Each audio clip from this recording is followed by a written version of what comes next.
gente, por que vocês estão tão longe de mim? Estou sentindo que tem um abismo aqui entre mim, entre eu e você. Não, mas aí vocês vieram demais, né? Vai um pouquinho mais para trás. Aí, onde você está é perfeito. Isso. Vai desconfigurar tudo, né? Mas que Deus abençoe. Pode vir. Irmão, deixa eu te falar, da sua idade, eu não sentava na igreja a não ser na frente. Quando não tinha espaço na frente, que era difícil, porque eu sempre chegava primeiro para sentar na frente, eu ficava sentado do lado do palco, mas eu me recusava a sentar no fundo. É ou não é? É que vocês não pegaram essa época, ok? Mas eu sou da época que a gente acreditava que aqui na frente tinha muita unção. Entendeu ou não?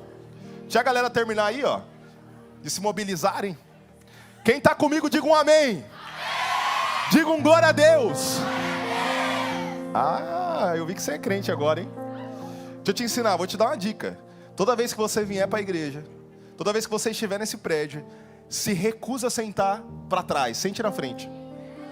Tem que ser sua última alternativa. Eu ainda continuo com a mesma crença, com a mesma teoria. Qual? Que aqui na frente tem mais poder. Irmão, pensa comigo, o profeta está aqui entregando tudo. Aonde o profeta está? Você acha que é mais fácil ele ir lá no fundo ou aqui na frente?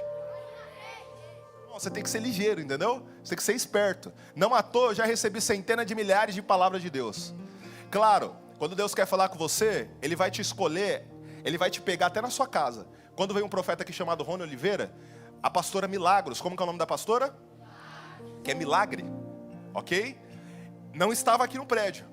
O profeta estava olhando para a câmera e falou, e a pastora Milagros? Vê, ela não estava no local, não era que ela não estava na frente, ela não estava nem no fundo, ela estava em outra cidade, e Deus falou com ela.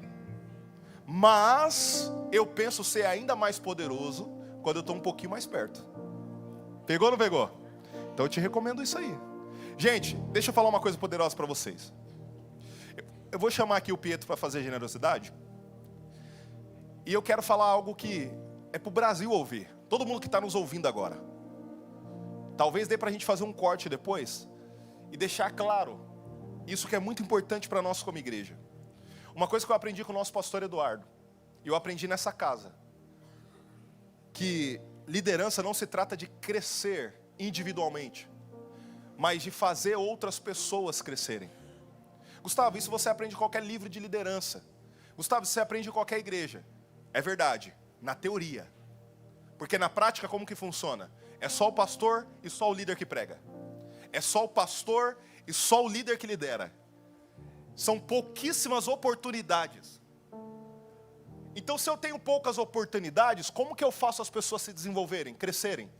Pergunte como? Simples, eu não faço. Porque o que faz as pessoas crescerem? Dá oportunidade para elas. Ainda que você seja um excelente líder, você ensine muito bem. Se você não coloca essa pessoa em uma zona de crescimento, não só de aprendizado, teoria, mas para ela errar, para ela aprender, para ela fazer, ela não consegue crescer, ela precisa de oportunidade.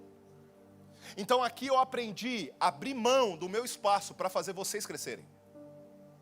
Aqui eu aprendi que eu preciso, mesmo que eu queira muito pregar, não, dessa vez eu vou permitir que outra pessoa pregue. Porque é importante que o corpo de Cristo cresça, não que o Gustavo cresça.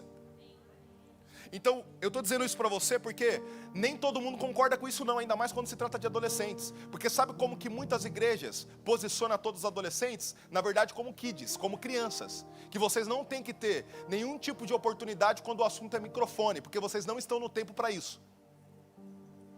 É assim que eles pregam, é assim que eles falam. E eu não julgo, tá tudo bem. É a forma que Deus revelou para esses líderes e para esses pastores liderarem. Só que nós como igreja não pensamos dessa forma. Como que nós pensamos aqui? Nós pensamos que nós precisamos abrir espaços para que você cresça. Nós pensamos que você tem sim que ter oportunidade agora para falar de Jesus. É incrível, né? Adolescente tem que ter responsabilidade em casa, tem que ter responsabilidade na escola, tem que ter responsabilidade em todo o grupo social que ele está, mas ele não vai ter na igreja por quê? Ele está pronto para viver a vida lá fora, mas não está pronto para poder viver na igreja? A gente ensina que você tem que pregar o evangelho na escola, mas você não pode pregar aqui por quê? Aqui é mais santo do que na sua escola? Veja como é incoerente pensar dessa forma. Eu vi um grande líder da nossa nação, que lidera adolescente, falando justamente isso. Adolescente não tem que liderar. Adolescente tem que ser liderado. Eu concordo com essa afirmação por um lado. ele não pode deixar de ser liderado, mas é importante que ele lidere, porque ele já tem que sentir as dores de um líder, ele já tem que sentir as marcas de um líder, ele já tem que entender o preço que um líder paga. Assim ele vai estar cuidando dos negócios do seu pai, cuidando das coisas de Deus. Então escuta o que eu estou falando para você. Você está em um ambiente que é raríssimo no Brasil, é raríssimo talvez no mundo, porque pergunta para a Rai, você pode mandar um direct para ela, pergunta para ela lá, quantos adolescentes estão servindo onde ela está servindo. Eu não sei se você sabe, mas a Rai, ela está em uma grande igreja. Como que é o nome da igreja? Voos. Só para ver se vocês sabiam. Voos. Essa igreja é referência para nós e referência para o mundo. Vai perguntar para ela, quantos adolescentes estão liderando lá. Vai perguntar para ela, quantos adolescentes estão tendo oportunidade de pregar. Vai perguntar para ela, como que acontece o voluntariado dos adolescentes. Aí o cara aqui tem oportunidade de fazer tudo e não valoriza. Ele acha que é só mais uma escala. Deixa eu te ensinar com muito amor no meu coração. Aproveite esse momento, porque não vai se repetir. As suas melhores e maiores marcas que você vai viver com Cristo, pode ser agora. Pode ser nesse momento. Não, Gu, quando eu casar, quando eu já tiver filho. Irmão, confere o que eu estou dizendo, você não vai ter o tempo que você tem agora, você não vai ter a oportunidade que você tem agora. Já é para você estar vivendo outra realidade. Para que você vai viver na fase adulta que você poderia viver na sua adolescência? É por isso que a gente não vê tantas pessoas se destacando como deveria. Porque ela gasta tanto tempo se distraindo quando ela deveria estar sendo treinada. Irmão, aqui quem está perto de nós sabe. Nós treinamos vocês de verdade. Nós treinamos os líderes do futuro. Você pegou ou não pegou isso aqui? Você está comigo ou não está comigo? Você está recebendo isso aqui ou não está recebendo isso aqui? Então deixa eu te dizer uma coisa. Você está no lugar certo, com as pessoas certas, na hora certa. Você está no extraordinário de Deus e no melhor que Deus tem. De novo. Você está no lugar certo, com as pessoas certas, na hora certa. Você está no extraordinário de Deus. Você está no extraordinário de Deus. Não se acostume com o que Deus está fazendo. Para de achar que é normal, irmão. Eu te desafio, vai visitar a igreja fora. Nós estamos construindo algo poderoso. Segura. Não entenda que meu discurso está falando como quem está superior às outras pessoas. Nós somos melhores, irmão, presta atenção. Nós somos melhores do que ninguém, talvez a gente seja o pior. Mas só estou querendo dizer que quando o assunto é oportunidade, irmão, nisso aí a gente se destaca. Então não tem a ver com o discurso de ser melhor ou pior, tem a ver com mostrar para você a realidade que nós estamos vivendo. Quem pegou isso aqui? Eu preciso que você entenda isso, porque se você não entender isso, você não vai valorizar. Se você não entender isso, você vai tratar o que você está vivendo como normal, como ordinário, sendo que é extraordinário que nós estamos vivendo. Irmão, você tem entendimento que nós temos 130 voluntários?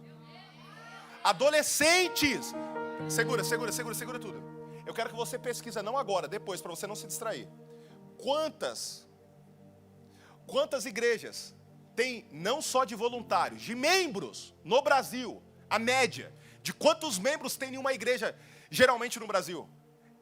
Pergunte quantas? Menos de 100 pessoas. Eu estou te dizendo que toda a igreja não é o grupo de adolescente, nem o grupo de voluntariado deles. Eu estou falando que a média das igrejas do Brasil. É porque a gente só olha para a hypada. Entendeu? Que eu não vou falar o nome aqui, mas a gente só olha para as hypadas. E aí quando a gente só fica olhando para elas, a gente se diminui muito. Só que eu estou falando da média brasileira, porque você tem que viver na realidade, não só nessa bolha das igrejas do hype. A gente vive na realidade, não no hype. Você pegou ou não pegou? A média dessas igrejas é terem menos de 100 pessoas. Aí nós estamos falando de um grupo de adolescentes, que se não bastasse, eu não estou falando de todos os adolescentes, porque o que frequenta aqui no nossos adolescentes sexta-feira? Mais de 250. Essa é a nossa média. E se não bastasse, eu estou falando do grupo de voluntariado de 12 a 17 anos, desse grupo de adolescente, 130 voluntários. Irmão, eu preciso dizer, Deus precisa descer. O que precisa acontecer para você entender que nós estamos vivendo o melhor de Deus? Nós estamos vivendo um extraordinário de Deus. Nós estamos vivendo um avivamento da parte de Deus. O que precisa para você entender isso? Eu acho que você é inteligente. Eu acho que você já pegou isso. Pegou ou não pegou? Então, eu quero que você valorize. Cada pessoa que vier aqui, todas as pessoas que vão pregar hoje são novas, nunca pregaram no recap. O Pietro nunca fez generosidade, ele vai fazer agora. Ele está na fase de errar, tem que errar mesmo. Você não tem que ter vergonha não, Pedro. Você está em casa, tem que errar mesmo. Você tem que falar para você, quando sua crença limitante tentar bater, ai, porque eu estou tímido, ai, porque eu estou cheio de vergonha. Você tem que falar, mas eu estou na fase de errar, eu quero errar. Olha o ambiente que você está, o ambiente que fala que você tem que errar. A única coisa que a gente fala para você, não erre na mesma coisa, porque é burrice. Errar não é o problema é errar na mesma coisa. O homem bíblico, que talvez mais tenha errado, o nome dele é Davi. E ele é o único que Deus olhou e falou assim, é segundo o meu coração. Como pode? Pergunte como? É simples. Mesmo ele tendo errado em erros gravíssimos, ele não voltou a cometer os mesmos erros. Então, uma vez que você errou, Pietro, o seu líder vai te corrigir, porque é a função do líder. Aí o que você fala? Tá tudo bem, eu não erro mais nisso, vou errar em coisas novas. É assim que amadurece, gente. Não tem segredo. Você pegou ou não pegou isso aqui? Então, eu preciso que vocês entendam isso. Aceitem a realidade de que você vai errar e você está no tempo de errar. Aceitem, não recusem a oportunidade. Não tem nada mais triste do que pessoas que recusam oportunidades. Não tem nada mais triste. Porque deixa eu te falar uma coisa. Se fosse para ganhar dinheiro, ninguém recusaria. Se fosse para ser o próximo TikToker do hype, ninguém iria recusar. Se fosse para ser o hype da escola, ninguém iria recusar. Se fosse para ser qualquer coisa que você sonha em ser aí nessa geração, você não iria recusar. Aí você vai recusar uma oportunidade de falar de Jesus, de pregar sobre Jesus. Ah, irmão, desculpa, eu sempre tive essa crença aqui. Aliás, eu acredito que isso é uma das principais coisas que Deus gostou em mim e me fez crescer muito. Pergunte qual? A ideia de eu passo vergonha, mas eu jamais vou recusar a oportunidade de falar de Jesus. Você tinha que ver a primeira vez que eu peguei no microfone. Eu tremia. Eu tremia igual uma vara verde. Era essa expressão que a gente usava na minha época. Igual uma vara verde. Sabe o que significa isso? Que eu tremia tanto que era vergonhoso olhar para mim. Sabe aquela vergonha alheia? Quando você sente vergonha alheia da pessoa, você fala assim, meu Deus, que papelão, mano. Era isso que todo mundo sentia quando eu estava falando. Eu nunca vou me esquecer uma vez que eu falei uma palavra errada. E uma pessoa em específico deu tanta risada de mim, uma pessoa mais velha, aquilo entrou no meu coração de tal forma que se não fosse a graça de Deus, eu teria me travado. Mas assim, de verdade mesmo, de falar em público. E olha como Deus faz as coisas. Alguns anos depois dessa situação, eu vi um pré-adolescente, que tinha ali uns 10, 11 anos, vivendo a mesma coisa que eu e todo mundo dando risada. Sabe o que eu fiz com ele? Eu peguei na mão dele, vem cá, sobe aqui em cima. Eu peguei na mão dele, eu dei o microfone para ele, eu fiz ele falar a mesma palavra que ele tinha errado, e eu olhei para ele e falei assim, ó, nunca se esqueça, você não é o seu erro, você é isso aqui, ó. E todo mundo começou a aplaudir ele. Pergunta, o que é isso? É você dar para as pessoas o que você não teve. Sabe o que é isso? É você olhar para as pessoas e falar assim, ó, sabe a minha dor? Você não precisa viver, porque eu vivi por você. Pegou ou não pegou? Ministério é isso, tá? Gente, eu vou fazer minha parte agora, depois você entra, porque eu já estou sentindo o meu espírito está forte aqui. Vai lá, senta lá. Presta atenção nisso aqui. Se quiser soltar o tempo da minha palavra aí, pode soltar. Vamos inverter aqui. Escute isso aqui, que Deus desceu aqui. Presta atenção nisso aqui. Ministério é isso. Você que sonha em ter um ministério na igreja, você tem que entender isso. Ministério não é um lugar para você ganhar, é um lugar para você perder. Vou dizer de novo. Ministério não é um lugar para você ganhar. Não precisa da mesinha não, muito obrigado. Ministério não é um lugar para você ganhar. Ministério é um lugar para você... Você tem que perder. Irmão, presta atenção. Ministério não é um lugar onde você vem, você recebe um microfone e você fica aqui falando pro holofote. Ok? Isso daqui é 10%. Ainda tem os outros 90%. O 90% você nunca vai saber que eu pago. Você nunca vai saber que o pastor Eduardo paga, que a pastora Priscila paga, que os pastores pagam. Porque isso não é visível para você. Você não consegue ver a estrutura por detrás. Você só vê isso aqui, ó. Então na sua cabeça, ministério é isso aqui. É pegar o microfone, vir aqui, pregar, arrasar e sair daqui brilhando. Todo mundo abraçando, tirando foto, postando no Instagram. Tô famoso. Irmão, deixa eu te falar uma coisa. Isso é uma piada, sabe por quê? Porque isso é 10% do que a pessoa que está aqui vive. 90% você não tem nem ideia, não dá nem para mim te falar. O que você precisa entender? Que ministério não é sobre você ganhar, é sobre você perder.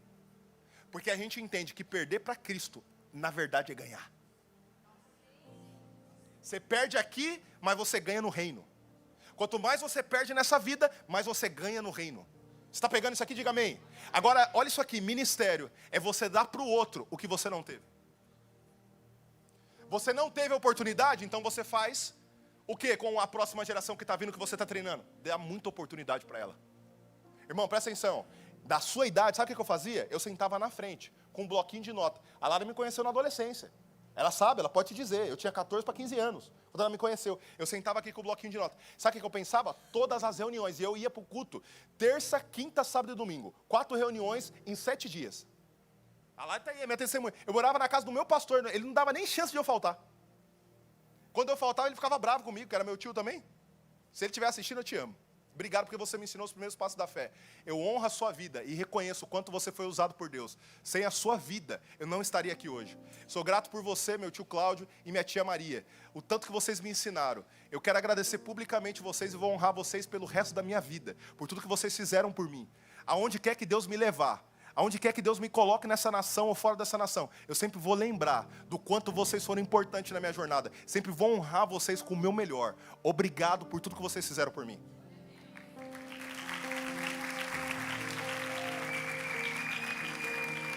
Veja, eles não deixavam faltar. Aliás, pouquíssimas vezes que a gente faltou lá, que não era só eu, tinha meus primos também, filhos deles. Ele tirava o cabo da internet e levava para a igreja. Você não vai para a igreja? Você não vai para a igreja? Então você também não vai ter internet. Estou te falando. Era nesse nível. Aí presta atenção nisso aqui, eu sentava aqui na frente, ficava com o bloquinho de nota. E todas as reuniões que eu estava, eu pensava, se fosse eu pregando, eu ia pregar isso aqui, ó. Se fosse eu ministrando, eu ia ministrar isso aqui, ó. Se fosse eu com a oportunidade agora, mano, eu ia falar sobre isso aqui, ó. Essa frase ficou legal, mas eu falaria assim. Você pegou ou não pegou? Eu não tinha oportunidade da forma que eu queria. E eu não estou reclamando não, só estou te falando a minha realidade. E aí eu ficava imaginando, eu ficava pensando, eu falava, mano, quando for eu, vixe, eu vou pegar o microfone assim, ó. Eu vou fazer assim, então vai descer. Deixa eu te falar uma coisa. Hoje, eu já falei essa frase diversas vezes, quem está perto de mim sabe. E foi aqui que eu aprendi com muito mais afinco ainda. Que liderança é você dar espaço para as pessoas. Ao invés de eu pegar esse microfone e falar assim, agora é a hora de eu executar tudo aquilo que eu não consegui antes. Todas aquelas palavras, aquele sentimento, aquelas emoções que eu tinha naquele momento. É agora que Deus está honrando. Esse é o momento. Vou pegar toda sexta-feira. Não. Essa é a hora de eu entregar para você aquilo que eu não tive. Essa é a hora de eu falar não para o meu ego e dizer sim para você. Porque é isso que o pastor Eduardo faz. Ao invés de ele pregar todas as reuniões, ele abre espaço para que eu pregue, para que outros pregadores preguem. Porque a gente entende que o corpo de Cristo que tem que ser expressado e não um homem. Então quando eu deixo mais pessoas pregarem, eu estou deixando que o corpo de Cristo expresse Cristo e não uma pessoa. Então entenda isso aqui de uma vez por todas. Ministério tem a ver com você dar para alguém o que você nunca teve. Você quer que eu te conte uma experiência poderosa? Posso contar mesmo? Você vai pegar isso aqui? Mas eu vou esperar aquele menino terminar de responder o áudio ali. Aí eu falo para vocês. Ah não, já é demais, né, mano? Você quer ouvir áudio no meio da reunião? O sangue de Jesus tem poder, irmão. Até para ter que ter limite, né? Fala comigo. Mas veja isso aqui, presta atenção, vou falar. Eu não sou desse jeito, tá? Vocês que me conhecem sabem. Vocês já me viram cabisbaixo? Já me viram triste? Irmão, eu estou no meu pior dia e eu estou feliz. Eu sou nesse naipe. É a coisa mais difícil você me ver triste.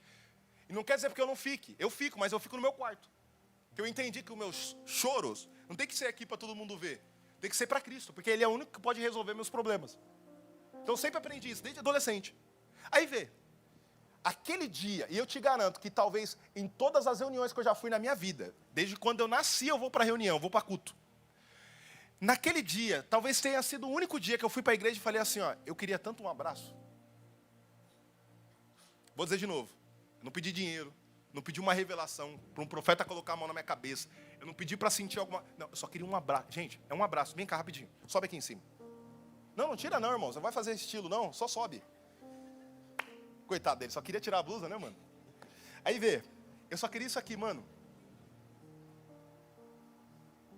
Eu só queria isso. Eu fui para a igreja e falei, Senhor, hoje eu só quero um abraço. Aí veja, eu era baterista nessa época. Eu cheguei, toquei minha bateria, mano. Como que é seu nome? Mateus. Mateus? Mateus, eu cheguei naquele dia.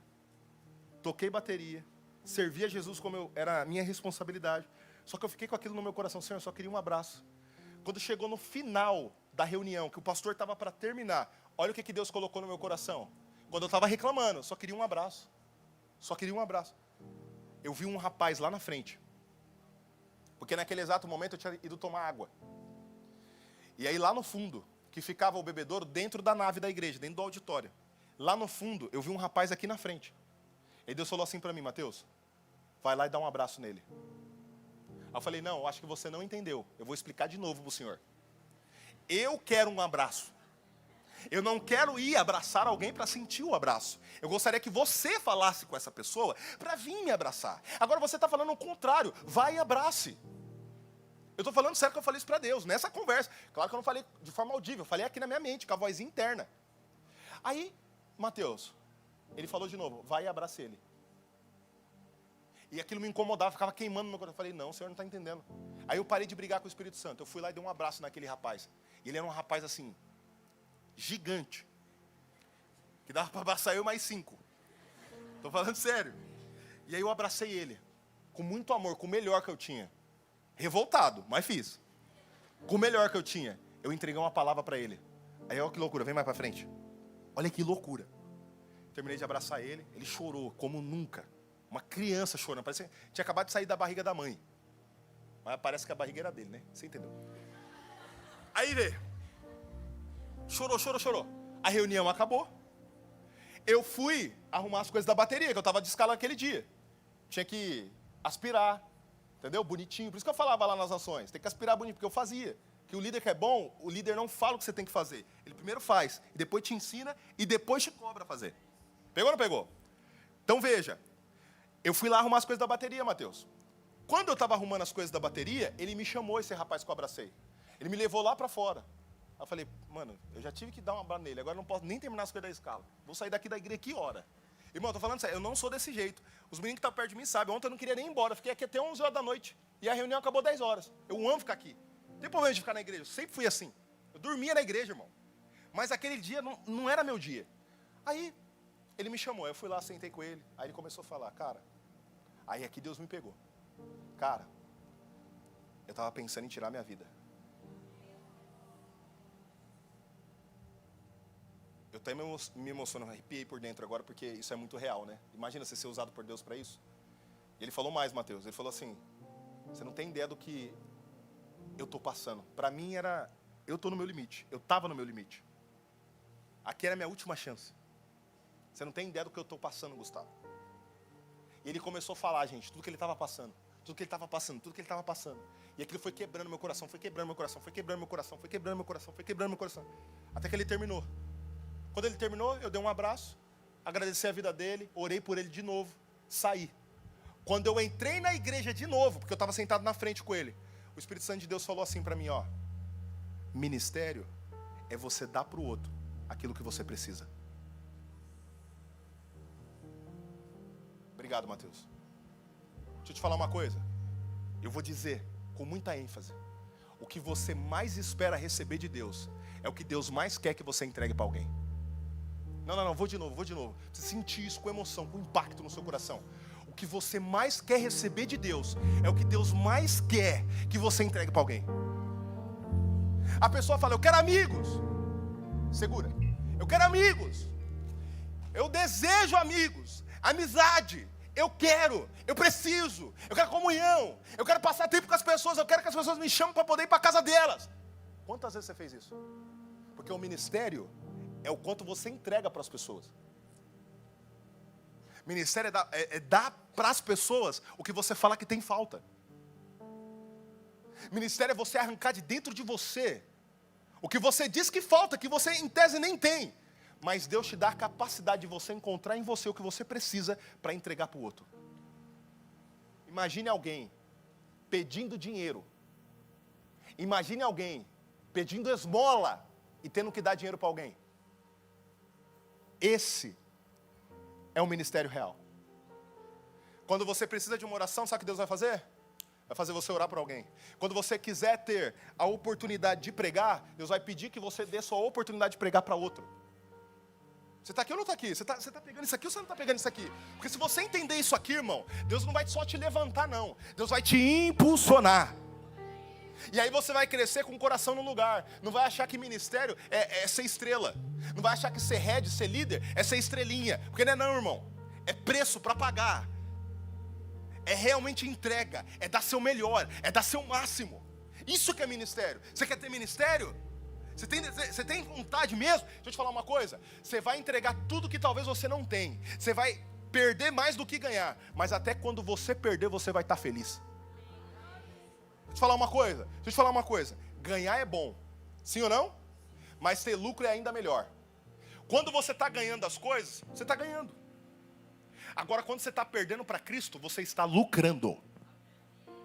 De novo, ganhar é bom. Você vai ganhar muita coisa. Eu posso deixar do meu ministério e ganhar muitas coisas. Ganhar tempo com a minha família. Ganhar mais recurso. Parar de dedicar meu recurso para... Eu vou ganhar. Você está comigo? Diga amém. Agora, quando eu estou perdendo isso no reino, eu estou lucrando, não só ganhando. Por quê? Pergunta por quê? Por que é lucro? Deixa eu te explicar a matemática de Deus. Olha o que Jesus disse. Se alguém deixar mãe, pai, filho, filha, tio, tia, deixar tudo e todos por amor a mim, ainda nessa vida, que vida? Nesta vida, receberá 100 vezes mais. Ganhou, sim ou não? Ganhou. Agora, o texto não fala só sobre essa vida. O texto também fala de um reino que está vindo. Que reino é esse? É o reino milenar. É aqueles filhos vencedores que abandonaram tudo, perderam tudo por amor a Cristo. Que cantaram e viveram aquela canção, né? Perdendo tudo com alegria. E viveram de verdade. Agora, quando chegar o momento do ministério deles... Quando chegar o momento agora de realmente tudo passou. Agora Deus tem que dar uma conquista, tem que dar uma recompensa do ministério. Agora Deus vai falar assim, ó, você não só ganhou 100% mais, ou 100 vezes mais na vida. Agora você também vai ganhar o reino. Perceba, você ganhou 2 vezes. Você pegou ou não pegou? Você perdeu muito, mas ao mesmo tempo Ele fez você ganhar e te fez lucrar. Então, deixa eu te falar uma coisa. Você não vai ficar perdendo as coisas para Deus e ficar tristinho, não. Pelo contrário, você vai perder muito sim, você vai sentir muito sim. Seu ego vai lá para baixo, Deus vai te enterrar. Mas calma, não acaba aí. É só uma vírgula na nossa história. Ele também te levanta. Ele também te exalta. Ele também te coloca em lugares, irmão, que seus amigos nunca pensaram em estar. Ele também coloca o seu nome onde pessoas jamais imaginaram que seu nome poderia chegar. E se você levantar a sua mão, eu vou profetizar. Assim como ele disse para Abraão, eu farei do seu nome famoso e te farei uma bênção, eu declaro sobre todos aqueles que estão crendo nessa palavra. Você terá o seu nome famoso, conhecido, e você será uma bênção. Onde você pisar a planta do seu pé, onde a sua mão alcançar, aonde você colocar a sua mão para fazer alguma coisa, será uma bênção.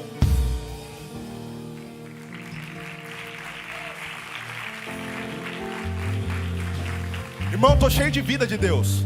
Estou cheio da presença de Deus. Eu estou carregado da unção de Deus. Se eu pudesse, eu ficaria aqui dia e noite pregando para você. Que eu tenho tanta coisa para te falar que você talvez não tenha nem tempo para poder ouvir. Mas eu vou declarar e profetizar para mim encerrar o meu tempo aqui. Senhor Jesus, eu declaro, Pai, de tudo aquilo que nós estamos vivendo como reino. Essa nova temporada, esse novo tempo que nós estamos. Eu declaro, Pai, sobre a vida dos seus filhos. Que eles viverão coisas mais profundas e maiores. Aqui não terá espaço para adolescentes medíocres.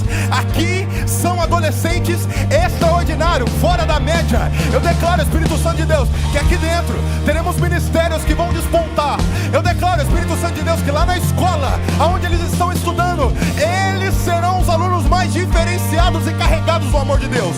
Eu declaro, profetizo, que lá na praia, quando eles estiverem lá nadando, curtindo, aonde quer que eles estejam, eles serão os mais cheios, eles serão os mais untados da vida de Deus. Eu declaro, profetizo, que aonde eles estiverem, a sua presença estará com eles. Eu profetizo. E só se você crê, aplaude forte ao nome de Jesus.